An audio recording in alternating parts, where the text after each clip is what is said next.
сайн уу, би Куроми байна. Альчуур бол чиний хувийн найз зургамжийг хүргэж байна. Куроми Мелоди 2 гадаа тоглоомын талбай тоглож дуусаад гэртээ орж ирэн угаалгын өрөөнд гар нүрээ угаав. Куроми өөрийн улбар шар альчуурыг авч гараа арчив.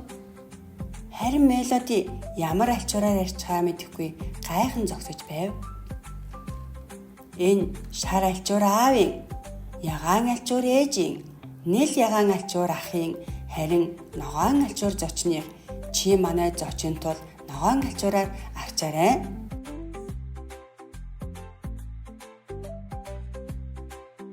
Яагаад альчуур тус-тусдаа хэрэглэх хэрэгтэй юм бэ? Нэг альчуураар хүн бүр арчиж хэргэлвэл нян вирус дамжиж өвчин үүсгэдэг гэж ээж надад хэлсэн. Тиймээс гэр бүлийн гишүүн бүр өөрийн гэсэн альчууртай байх хэрэгтэй. Эцэг их асран хамгаалагч нар гэр бүлийн орчинд гар нүрийн альчуур хэрэглэх зөвлөмж. Эцэг эхчүүд гэр бүлийн орчинд дараах 4 зөвлөмжийг дагаж хэвшээрэй. 1-р зөвлөмж, альчуурыг ялгахын тулд өнгө өнгөөр, үлгэрийн дүр, хэлбэр дүрс, тоглоомын зургаар ялган таних тэмдэглээ хийж байршуулах. Эцэг их та бүхэн гар нүрийн альчуурыг тогтмол угааж ариутгаж хэвших. Альчуурыг 2-3 хоног тутам угаах хэрэгтэй.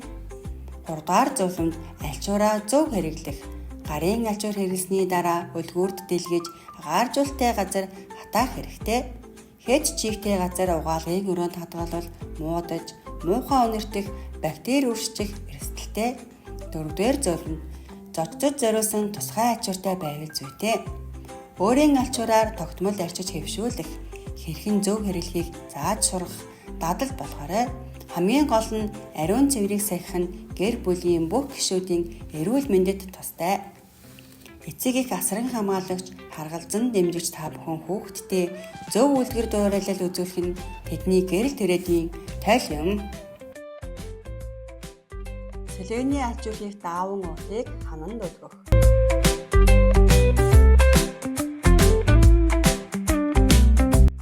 Хэрэглэсэн альчуураа хийх цагтай байх.